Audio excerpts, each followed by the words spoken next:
નમસ્કાર દર્શક મિત્રો, આપ સૌનું સનસનીખીજ ન્યૂઝમાં હાર્દિક સ્વાગત છે। વડોદરા મહાનગરપાલિકાના આયોજન સામે ફરી સવાલો ઊભા થયા છે। ગોત્રી વિસ્તારમાં ડોક્ટર સર્વપલ્લી રાધાકૃષ્ણ શાળાના નવા મકાનનું ખાતમુહૂર્ત થયાના માત્ર 4 મહિનામાં જ બાંધકામ અટકાવવાની નોબત આવી છે। યશ કોમ્પ્લેક્સથી નવલકાપુરી સુધી પ્રસ્તાવિત બ્રિજ અને રોડ લાઇનમાં શાળાનું મકાન નડતરરૂપ બનવાની શક્યતા સામે આવતા કામ હાલ પૂરતું રોકાયું છે।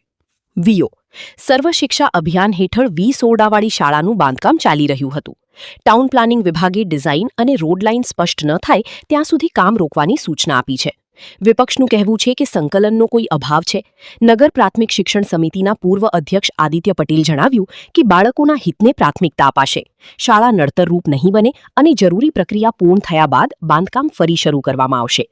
જો કે વિપક્ષનું કહેવું છે કે આયોજન વગર કામગીરી શરૂ કરાઈ, જેને લઈને બાંધકામ અટકાવવામાં આવ્યું છે। વિભાગો વચ્ચે સંકલનનો અભાવ છે।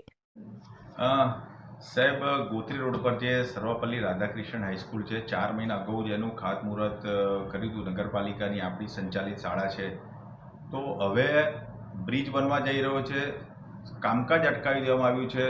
લાખો રૂપિયા સ્કૂલ બનાવવા માટે આપણે ખર્ચ્યા, બાળકોના હિતનો સવાલ આવે છે।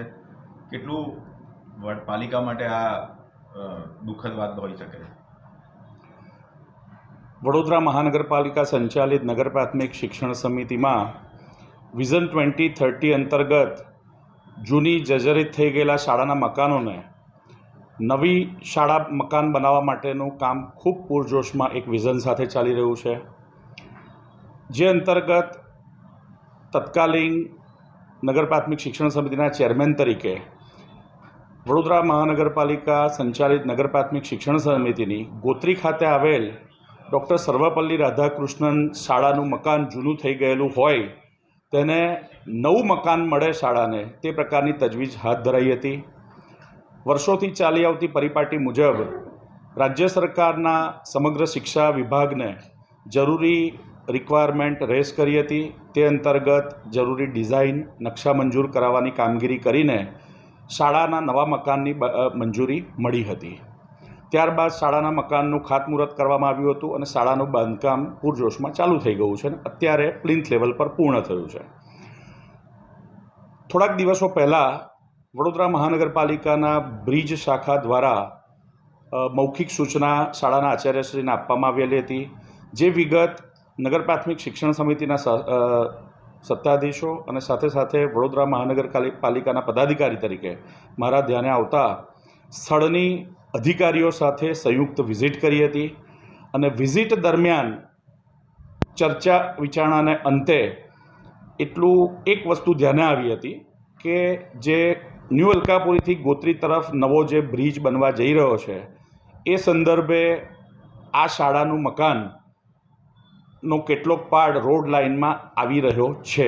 પરંતુ મને આપને જણાવતા આનંદ થાય છે કે જૂનું મકાન કરતાં અત્યારે બની રહેલું નવું મકાન 3 મીટર અંદરની સ્થિતિએ છે, પરંતુ આ શહેરના વિકાસનું એક ક્ષિતિજ એવું બ્રિજ બનનાર હોય, આ શાળાના મકાનની ડિઝાઇનમાં ખૂબ નાનકડો ફેરફાર કરવાની જરૂરિયાત ઊભી થઈ છે અને કોઈપણ સ્થળ પર થયેલું બાંધકામને નથી નુકસાન પહોંચવાનું કે નથી કામ અટકવાનું, પરંતુ એક પ્રક્રિયાના ભાગરૂપે નગર પ્રાથમિક શિક્ષણ સમિતિ અને વડોદરા મહાનગરપાલિકાના સંકલનથી રાજ્ય સરકારમાં આ શાળાના મકાનનું નાનકડું રિવાઇઝ ડ્રોઈંગ કરવાની જરૂરિયાત ઊભી થઈ છે અને આ રિવાઇઝ ડ્રોઈંગ મંજૂર થયા બાદ શાળાનું કામ ટૂંક જ સમયમાં પૂરજોશમાં ચાલુ થશે। પરંતુ હું આપના માધ્યમથી જણાવવા માગું છું કે આ અમારી માટે એક વિશેષ સંજોગ હતો, જેથી ભવિષ્યમાં જ્યારે પણ નગર પ્રાથમિક શિક્ષણ સમિતિ દ્વારા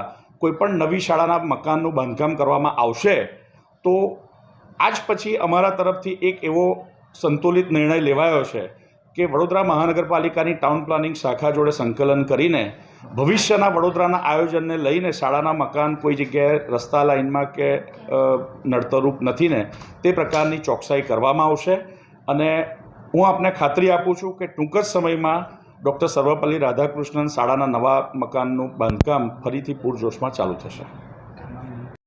વડોદરા મહાનગરપાલિકા દ્વારા સંચાલિત સર્વપલ્લી રાધાકૃષ્ણન સ્કૂલ જે ગોત્રી રોડ પર આવેલી છે એનું ખાતમુહૂર્ત નવીનીકરણ સ્કૂલ બાંધવાની 4 મહિના પહેલાં એનું ખાતમુહૂર્ત થયું, કામકાજ ચાલુ થયું. હવે રોકી દેવામાં આવ્યું છે. વાત એવી આવે છે કે ત્યાં આગળ બાજુમાં નજીકમાં બ્રિજ બનવાનો છે ગોત્રીથી ન્યૂ અલકાપુરી સુધીનો. તો હવે આ કામગીરી બંધ રહી. તો આ કોની ભૂલ કે જેનાથી નગરપાલિકાની સંચાલિત શાળાઓમાં આ પ્રકારની ભૂલ કોની ભૂલ કહી શકશે? આમાં એવું છે કે ઘોડા ભાગી ગયા પછી તબેલાને તાળું મારવા જાય એવા હાલ છે આ લોકોના. કોઈ પણ વસ્તુ કરવી હોય તો સૌથી પહેલાં એની આખો નકશો ચેક કરવો. આપણે નિશાળ બાંધીએ છીએ તો નિશાળમાં બી કેટલા બાળકો આવશે, કેવી વસ્તી છે, આ બધું એનું નિરીક્ષણ કર્યા પછી જ કોઈ નિશાળ બાંધે છે. બાંધ્યા પછી તમે કહો છો બ્રિજ બનાવવાનું, તો સમાજ માટે, બાળકો માટે, ગરીબ વ્યક્તિઓ માટે, મધ્યમ વર્ગ માટે નિશાળ જરૂરી છે કે બ્રિજ જરૂરી છે? પહેલાં એ વિચાર કરો. એટલે સવાલ એ છે કે કહેતા દીવાના તો સુનતા બી દીવાના. એકે કીધું કે સ્કૂલ બનાવો તો બીજો કહે છે બ્રિજ બનાવો. તો ભાન નથી તમે લોકોને? આટલા એન્જિનિયરો કરોડો રૂપિયાની આપણે પગાર ચૂકવતા હોઈએ, આટલા બધા નિરીક્ષકો રાખ્યા હોય, દરેક કામની અંદર આપણે કંઈક ને કંઈક ચેક કરતા હોઈએ, શું કહે છે, તજજ્ઞો રાખતા હોઈએ, તો શું કરતા હતા આ લોકો? એટલે કોર્પોરેશનના પૈસા વેડફવાનો અને ભ્રષ્ટાચાર કરવાનો આ એક નવો ધંધો તૈયાર થઈ ગયો છે. તમે વિચાર કરો કે આખા હિન્દુસ્તાનમાં આ શહેર એક અજાયબી છે, જેની અંદર બ્રિજની ઉપર બી પોલીસ રાખવી પડે. લાલબાગ બ્રિજની અંદર પોલીસ રાખવી પડે. એટલે આવા ગધેડા લોકો અહીંયા આવ્યા છે અને ભ્રષ્ટાચાર સિવાય કંઈ દેખાતું જ નથી બનતો. એટલે સવાલ એ છે કે નિરીક્ષણ કરતાં પહેલાં 100 વખત વિચાર કરો. શું જરૂરી છે આ શહેર માટે? અને શહેર માટે જરૂરી હોય એ પહેલાં કરો અને પછી બીજી કોઈ સ્કીમ બનાવો. આ તો મકાન સ્કૂલ ચાલુ કરવાનું મતલબ કામ ચાલુ થઈ ગયું અને પછી કહેજો બંધ કરી દો. મારા હિસાબે બંધ નહીં થવી જોઈએ. તમે કેવું નિરીક્ષણ કર્યું?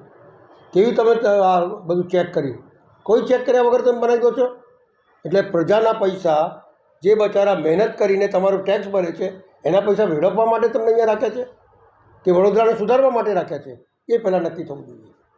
એટલે મારું માનવું છે કે જેણે બી ભૂલ કરી હોય, જેને બી પહેલાં સ્કૂલનો ડિઝાઇન મૂકી હોય, જેને બ્રિજની ડિઝાઇન મૂકી હોય પાછળથી, એ બધા ઉપર ઇન્ક્વાયરી થવી જોઈએ. અને જે લોકોએ આ ડિઝાઇન બનાવીને પાછળથી આગળ પાછળ કરે છે એમને સસ્પેન્ડ કરવા જોઈએ એવું મારું માનવું છે.